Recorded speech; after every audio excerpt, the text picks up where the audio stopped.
Hi everyone, welcome back to Work Right with Rich, where we get into the honest, unfiltered side, what it takes to make work, well, work. I'm Richard Farmer, your host, Managing Director of CXC. Now today we've got a great guest. We're going to be talking about contingent workers, freelancers, independent contractors, gig professionals, fractional leaders, and bringing incredible energy and expertise into the room and into the business everywhere. So let's be real. When people hear contingent, some people still think temps, someone keeping a seat warm until the real hire comes along. But that's not the case anymore, as we know. These days, contingent workers are stepping in to solve problems, drive innovation. They bring real value, expertise to your business, flexibility, but also a fresh perspective that can make a huge difference. So if you imagine, someone coming from one business, coming into your business as a contingent worker, just think of the knowledge that they can actually bring to your new business. So I suppose on that, the big question is, how do we move past those old labels, especially here in leisure, and start treating contingent talent with a genuine advantage and also probably the focus that it needs? Now, today with my guest, I've got the perfect person here to help unpack this, a true expert in this field. If I think of workforce transformation or contingent workers, I think of Vinos. So, if you're advising companies on compliance strategy or how to make contingent work, he's the passionate person, and he's the person that can really help your business unlock the potential of contingent talent. So joining me today, my good friend, ex-colleague, Mr. Vinos Samuel. So trust me, he's got some stories from both the wins and probably some of the losses along the things. So welcome, Vinos. Welcome to the show. Thank you, Richard. That was a good introduction. Appreciate it. Thank you. No problem at all. Well, look, we like to jump straight into the questions. We'd work right with Rich. So let's start with the stereotype, Vinos, because it's all out there. Some people still think contingent. They think temporary worker. So they hear the word contingent, they think temps. What do you think is the biggest misconception you've had to tackle in conversations with leaders when it comes to contingent talent?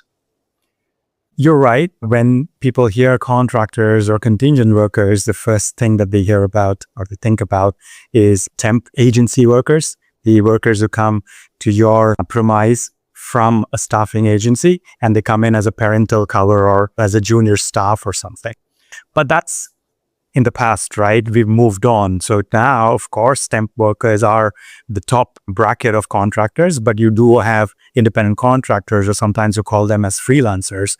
And then you also have workers who come through outsourced contracts with providers, specialist providers like IT, maybe facilities, it could be marketing, and so on. So it's a wide spectrum of workers who are not your employees, but they could be in your premise doing a range of different activities, right? It could be from administrative to even sometimes strategic work as well. Coming to the second part of your question, the biggest misconception is kind of tied to the explanation that I gave before. The biggest misconception is that contractors or contingent workers are only for administrative work or the lower end of the skill spectrum kind of work, but that's not the case, right? You have contractors who could come in and do a lot of different kinds of jobs. Today, most of the employees value meaningful work. They value work-life balance. They want to be choosing what kind of opportunities they pick up, and which means that they are also looking for very value-added opportunities out there. Leaving that aside, when you come to independent contractors, these are professionals. These are guys with deep experience who come in and support organizations transform or look at different projects and so on. So I think that's the misconception, because even HR, you should go to speak to business, and when you say, hey, contingent talent, they're like, hey, but those are for administrative responsibilities. Yeah, great answer there, Vinos. And I think, and this is probably a little bit different, but do you see a cultural shift? When I first came to Asia 14 years ago, contracting was there's a bit of bias around, you don't want to be a contractor. Parents telling children, no, that's not the right way to do it. Have you seen that change though with talent, and for, is it an option for people coming out of university to maybe try contracting to understand and get skills before moving into a role? Yeah, no, absolutely. We've evolved and the workforce has evolved. the generations that are coming in has seen that no job is permanent, right? It's not like our parents' generation where you could go get into a job and stay there for 20 years or 25 years. If you take millennials today, the average length of stay for them would be 5. If you take Gen Zs, it may be 2.5 years, right? And that kind of aligns to a contract role that you can take for a year, 2 years, right? And then take on something else and so on. So I do see that shift. It comes from two ways. One is the outlook of the workforce in terms of what they want, but also in terms of the understanding that, hey, business changes, decisions change, and that also means that there's no permanency and I need to take on and do what comes my way. Yeah, fantastic. Yeah, thanks for that insight. And I suppose if you're in a business and you're looking at the market and you're like, right, I want to engage independent contractors or freelancers, right? And they're looking at, right, let's go and start hiring people. What would be your advice around, for a client? Because there's that tricky part around compliance. So what would your advice be, or what would your, what would be the legal and compliance hurdles that a company could often underestimate or not be on their radar? Yeah, that's a good question. Maybe I can give an analogy or a mental model that will help you fit what comes where, right? In terms of contractors. So think of a spectrum of control, right? A control as in how much control would you as the hiring manager or as a business will have on the worker who comes in to do the work for you, right? So on the left-hand side, you have complete control. And on the right-hand side, you have very, very less control over the worker. So that's the spectrum. And then if you then plot the different kind of contractors that come in to work for you, on the extreme left-hand side, you'll have your temp workers, because your temp workers are like your full-time employees, though they are not payrolled by you, but they're coming in to do a work that is very closely aligned to what a full-time employee would do. So you can direct their work, you can give them feedback, you can give them instructions, etc. And on the extreme right-hand side is where you have your vendor workers, because vendor workers are coming in because you outsourced a piece of work to somebody and they are sending in their employees to do the work for you.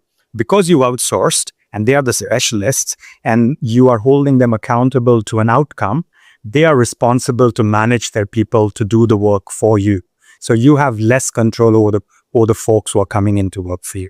And then right in between, somewhere between the two, is the freelancers or the independent contractors who come in, where they are not coming through an organization. They are individuals with whom you have a services agreement.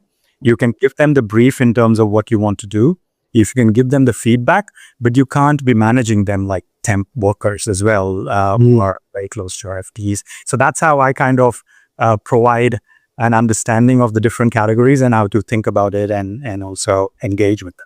Yeah, that's great insights. And I think, from a leader's perspective, just hearing that, or from a HR, we get asked all the time, how do you engage contingent workers? But also, how do you treat them as part of your workforce? Like, should they be treated differently?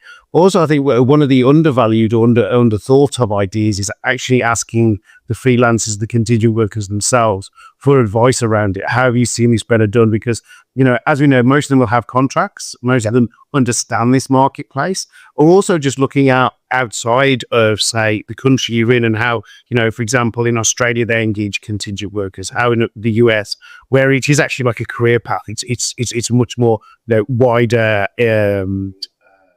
business in terms of contractors and so forth. So I think it's always a good idea to do that. But I like the analogy. I think it works exceptionally well, Vinos.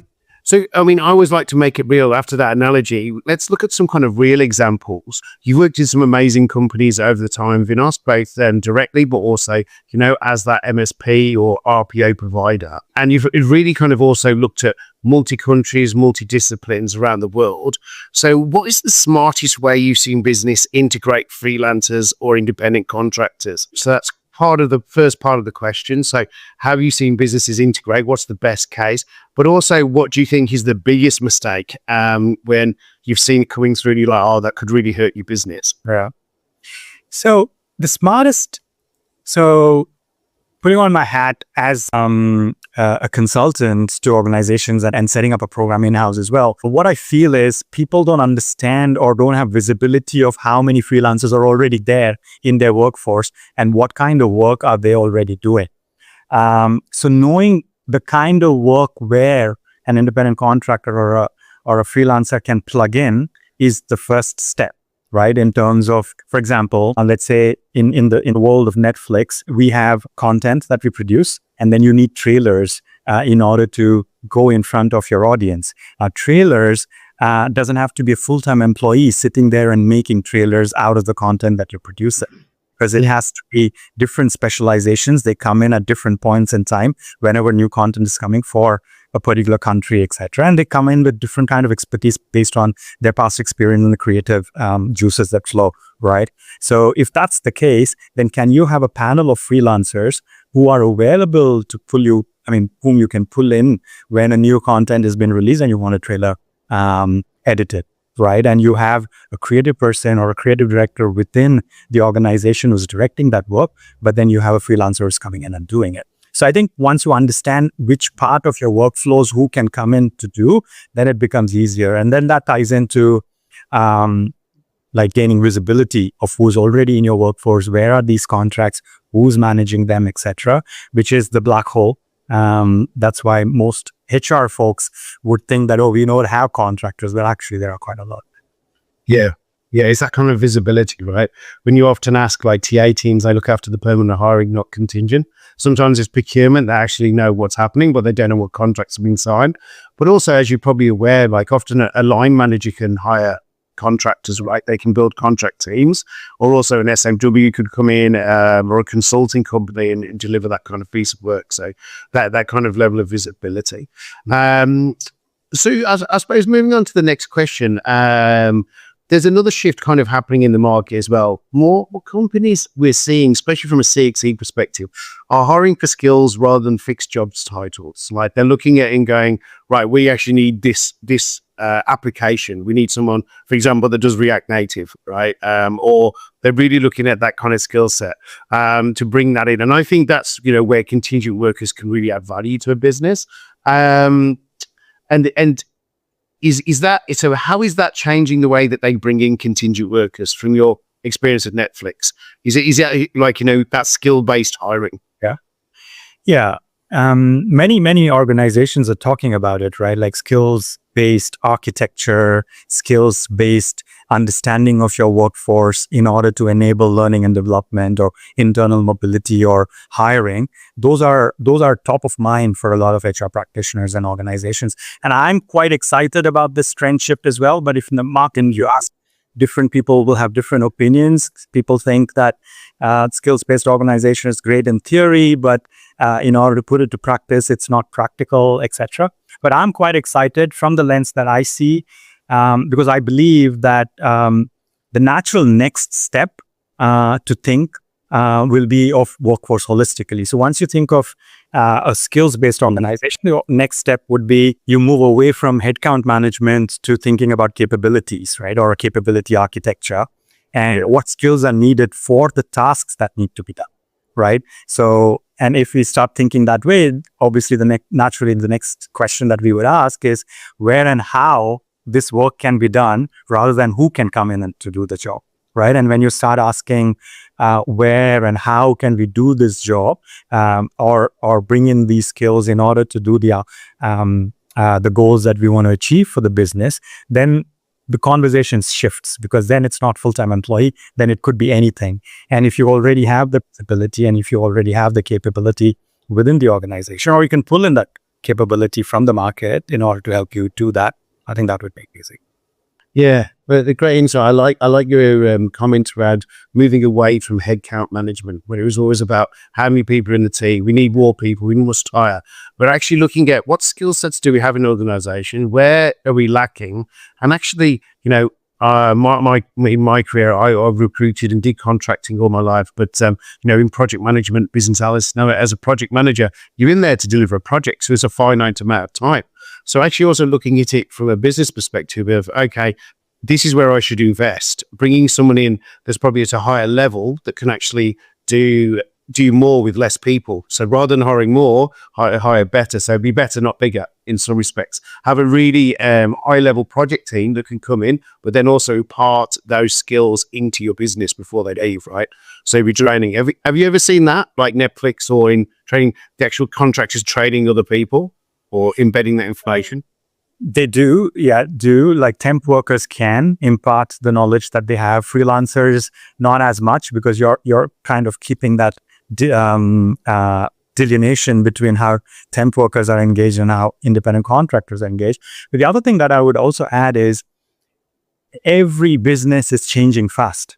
And when things are changing, you don't know the role that you're hiring for, would it stay the same 12 months down the line or 18 months down the line? Is that the same capability that your business would need in the transformation that you're all going through? Technology transformation, macroeconomic changes that are happening, the expansions that you need to do for business or cut down. In that situation, what's the best way? Like if you hire full-time employees, then you end up in a situation where organizations will let go folks when things change. In that situation, again, hiring for contractors and independent contractors gives you the flexibility and the agility to move on as well. And that I've seen quite a lot shift within organizations, especially at Netflix, because Netflix, the first question that we would always ask is would this role stay the same over the next 24 months? And if it's not going to stay the same, hey, then why do you need a full-time employee? Can't we do it through another way? Ah, I like that. I think it's a great question to ask. Is the role going to stay the same? Is the duties going to stay the same? But I suppose, we've discussed this before, Vinos, but how fast the world of work is moving at the moment, I don't think any role is going to stay the same within 24 months anymore. It's crazy. Well, let's just kind of flip the script a bit, really. I mean, especially when I've been looking at the global market, the age population, what we're seeing is some people leaving organizations, returning as a contractor. But how have you seen, especially with experienced professionals, we're seeing more people really interested in, fractional or contingent work. So, how are you seeing these roles opening up, I suppose, and these opportunities against the normal, like 9 to 5, as you mentioned, those kind of career paths? Have you seen some areas that's really beginning to change for experienced professionals? I think so. In my network itself, right, I've seen a lot of my colleagues, mid-40s, early 50s, who get impacted due to a workforce change or reorg, and then they find it difficult to find meaningful work in the market. Right? They have so much of experience. They understand patterns and they make good judgment for the work that they're enabled in because of the experience that they have, but that goes missing out. So that's one part of the story, right? Where I see ageism being real. And then you have the other side of the story where you have these new age startups coming in and who are bootstrapped, who are stringent on budgets, but they need this kind of expertise to come in for them to leapfrog and make those right judgments earlier rather than make mistakes and learn from it. They don't have the luxury for it because they are going after prizes which are much valuable, right? And then you have this talent pool which is available. How do you bring them in without paying them or getting them as a headcount or paying them as much as they got at the previous roles? Fractional work opens up where you come in as a consultant, do 20 hours a week or do 15 hours a week, give us the expertise, help us make those judgment calls, which you've done in bigger organizations before, which will help us leapfrog. I think that's where it's shifting. So if you see from a trend perspective, quite a few, right? You have these reorgs that are happening. You have employees, even folks who are older or experienced, looking for work-life balance, right? They don't want that stressful kind of a world that they're leaving behind and coming, and they want meaningful work. And then you have these new age startups providing that opportunity. So I think it's a trend that is catching steam, and I think it will persist. Yeah, I totally agree. I've seen more people, the interest in fractional work for C-level people. One stat I actually saw that one of the fastest growing contract roles is actually a HRBP. So because if you have a very senior HR business partner and you've got a smaller business, you don't need that level of skill set up full time.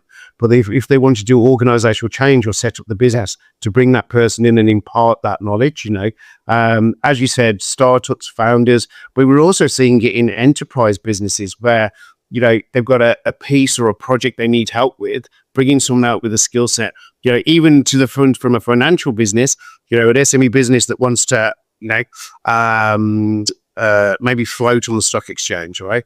That experience is key, right? They might not have it in their board level, or they might not have it as a non-exec director. So that fractional piece. And I think it also gives people to, one, as you said, that value-added work, but also to be able to work on many different projects in different types of companies and businesses, which I think is key. And if you're looking at it from this, you're for example, a manufacturing business, but you want to have someone to look through the lens of a technology business at your business, that's when a fractional person can come in and really help that business, which I think is great. We're definitely seeing it growing, and in certain locations, many companies bringing people back on a contract because that skill set no longer exists in the organization as well. There's a system running that no one knows how to use, so they bring someone back in. I think in Asia, it was still understanding the fractional piece and how it fits in, but also how it's managed. With the US, Europe, Australia, it's definitely becoming a key market and talking point. So let's take let's look into the crystal ball and kind of zoom out a bit. Because I always like to look forward as a salesperson and as a bit of a futurist. So if you're looking forward 5 years from now, what do you think, in your opinion, would be the mix of full-time to contingent workers? And second part of the question, and what do leaders absolutely need to get right if they want to keep up with change? If you could sit down with a board and go, right, for you to keep up with the change and the view of contingent workforce, this is what you should do. So that kind of future, where we're going to be in 5 years, but also, what do leaders need to get right? Wow. Okay.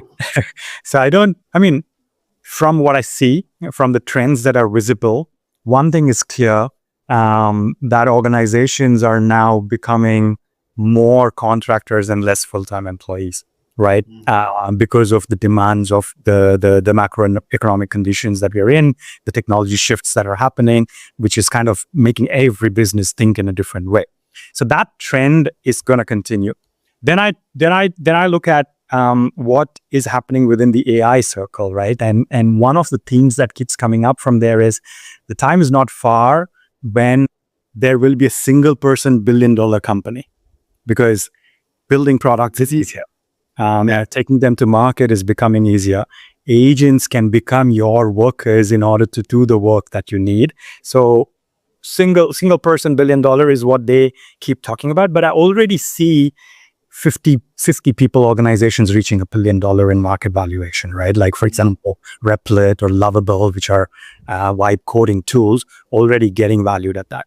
Now, you can say that they are only a 50 employee organization, but does that mean all their work is getting done by only that 50? That's not true, because they will have external vendors who are doing parts of their work. They will have freelancers who are doing part of their work. So that's only partial story. So when I put all of this together, I feel the future is going to be where contractors' population is going to increase, whereas the full-time employee numbers would continue to decrease. 5 years down the line, I don't know what that ratio would be, but if I'm going to guess, I would say, at least in Asia, where we're still a little far behind when it comes to the composition compared to EMEA and North America, I would say we would at least get to about 50-50. Yeah, great insight. I mean, who knows, as we mentioned before, how fast things are changing, where we will be in 5 years. Will we have contingent robots? I'm not sure, doing the work. But I love that, the comment around that, one person $1 billion company. I don't think it's too far away either in terms of that. I think the automation of products and how fast people can take things to market now, to build that out. From my perspective, I agree. I think you will see the growth, if I look at it from an Asia lens, in that contingent workforce in certain skill sets, especially really to achieve where the business wants to go. Because even with AI as a platform and coming in, there's just going to be so much transformation and change management, right?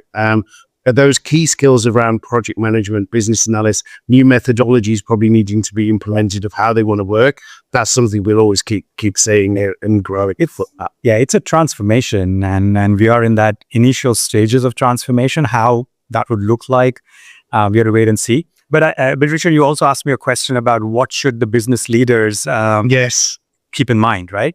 yeah, that's true. Yeah, I think they should be cognizant of this, right? And try to stay ahead of the curve.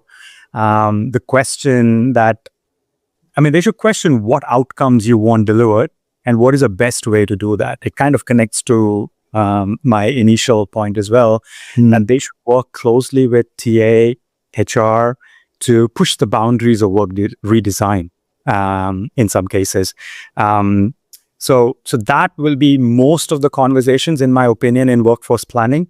Like, how do we redesign the work? How do we ask questions like, does this work continue to be needed to be done by a human? Can something else come in and do, etc.? I think that's the piece that'll be interesting. Yeah. And just on that, and this is kind of an extra question around this, in your experience, when you've got a leadership team, how have you educated them on contingent workforce? Like, how have you been successful in actually this is a program we're going to implement, this is what it's going to look like? How have you managed that in your experience? So that's because we wanted to do that, and because we wanted to be partners with the business in every hiring that they do, which is non-employee, we didn't outsource our program. Because once you outsource the program, in many cases, it becomes like a machine that's running. But when you want to build that partnership, bring the business along in shifting the thinking, you need to invest more on the partnership, less on the back end of how things work. So what we did was we built a team of partners. So whenever there is a requirement where the business is saying, "Hey, I'm not sure if it's a full-time role, etc.," we get pulled in, and then we co-create that role or how that role needs to be designed with the business, and that's where they learn how to think when it comes to non-employees along with the full-time employees and what value added comes in. So that's one part of it where partners play a big role, and also there's continuous education in terms of like town halls that we do, or get in every new manager who comes into the system who's a people manager automatically gets assigned to go through the playbook of how to think about contingent, how they play a role in your org design mix, and so on. And then like how you would do on the full-time employee side, like in your intranet, having a separate space where it's easily, information is easily available to know what to do to manage my full-time employees or hire or reach out, etc. You create that space for non-employees as well. So for a business, they don't look at one above and one below. They both are equally represented by the talent function to the business. Yeah. Again, I think that's a great way of looking at it. And I still truly believe that there's education, not just for the leaders, but also from a talent acquisition and HR perspective as well, of how to manage this. Like, you worked in businesses that probably I would put at the cutting edge in the forefront of contingent workforce. There's many businesses that, aren't there, or as you said before, don't even know where their contractors are, or have they got a contractor community, because that's not part of their remit. So I think that visibility is key. Okay, so we've covered quite a lot of ground already today, but I think for the kind of last kind of question for you, so if you're writing a playbook or a new rules playbook for contingent talent, what would be number one on page one? What would be your first rule of contingent workforce? I think my first rule will be that contingent is not optional. That they are talent, not transactions. So the first rule will be to emphasize the fact that treat contingent workers as talent, and less of like a procurement function of getting a resource. Yeah. And once you emphasize on that, and you look at them as you mentioned, professionals who are coming in with their own experiences, their own perspectives, and coming in to add value to the outcomes that you want delivered, I think the whole perspective shifts. And then everything else that comes afterwards, like having a good briefing for them, having a system to track and help manage them, all of that comes separate. But it's that mindset shift which would be rule number one. Yeah, I think I'll start from that. I love that. I think that was probably one of the most powerful things around that, I've heard someone say around Contingent is look at the talent, not just treat it as a transaction like, oh, it's either, cheaper, it's just for the skill set. It's actually what talent are you looking at and bringing it to the organization. I think that's absolutely key. I think contingent workforce is going to continue growing across Asia, but also globally. But I also think it's an opportunity for businesses where they can bring in that talent. And in the world of AI, and we're looking at it, I think having that humanization and how you're going to have that contractor or contingent worker experience. Why they experience about it? Because they're also going to have the ability to sell your brand out there in the organization, right? The human interaction is always going to be key from that perspective. Yeah. Well, you can come back to do more work for you, right? Because they are contractors, they could pick up another project 6 months down the line. Yeah, exactly. Because the more times they work for you, the more IP they have in your organization to move forward. I've seen contractors be in the same organization in 20 different roles over 10 years time, 10 years. So, many times we see that. Vinos, that kind of finishes the questions for today. But I always like to ask, how can I help you? What do you want to see out there in the market, or what kind of conversations do you want to be having at the moment? What are you seeing in the market from a CXC lens, right?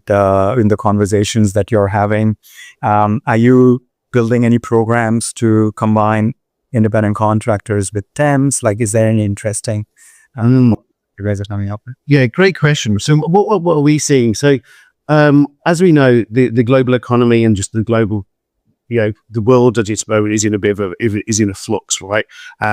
We're seeing, anything from recently in the US, North Koreans working on projects in America to, obviously the terribleness of, war still going on in the Ukraine. But what we see from a Southeast Asia perspective, from a market perspective, India is still exceptionally buoyant. It's moving very fast, and there's a lot of opportunities there. We're seeing Singapore kind of stay level as it grows. Philippines is exceptionally fast-moving market, same as Malaysia.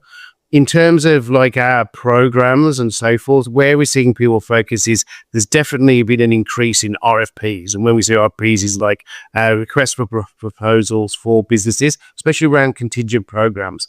But a lot of them are kind of bespoke and niche, and they're all very much aligned to what the company wants.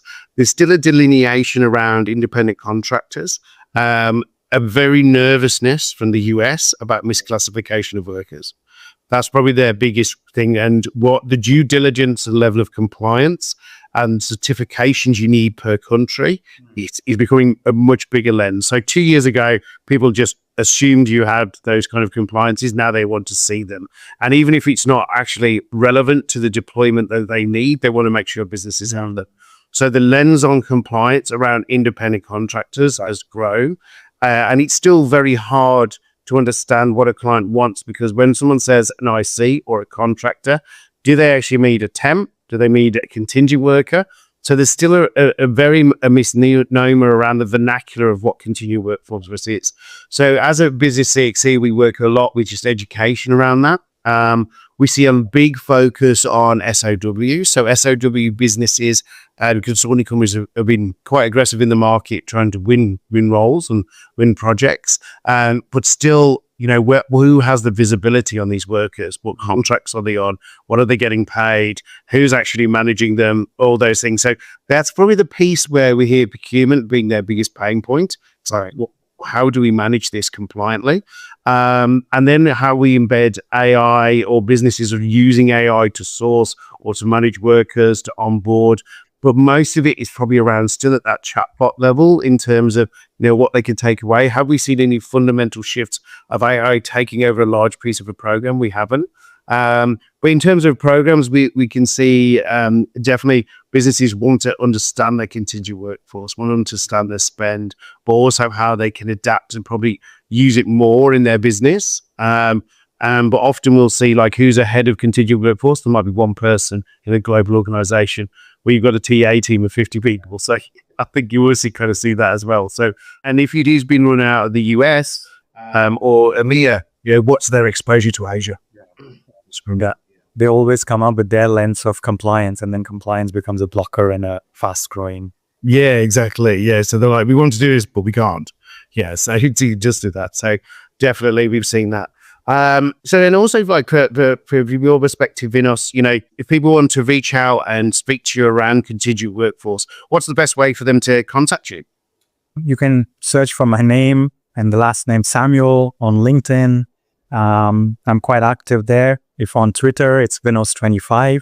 I think those are good platforms to reach out to me. I'm on LinkedIn quite a bit. I write on the non-employee workforce quite a bit as well. So if you want, you could follow my website too. Oh, fantastic. Well, Vinos, it's been an absolute pleasure as always, getting your insights on the contingent workforce. So you're here to hear first. If you want to reach out to Vinos, press ways on LinkedIn. I can't say thank you enough, but also recommend, if you're looking to understand your contingent workforce for your business or looking for an individual that knows how to manage this, Vinos is the right person to reach out to. So please do.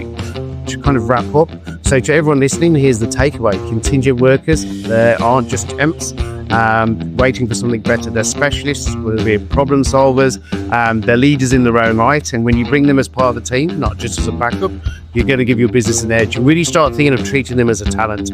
So from me, a big thank you. Thank you again to Vinos. So that's it for this episode of Work Right with Rich. Thanks for listening, and I'll catch you next time. Thank you very much.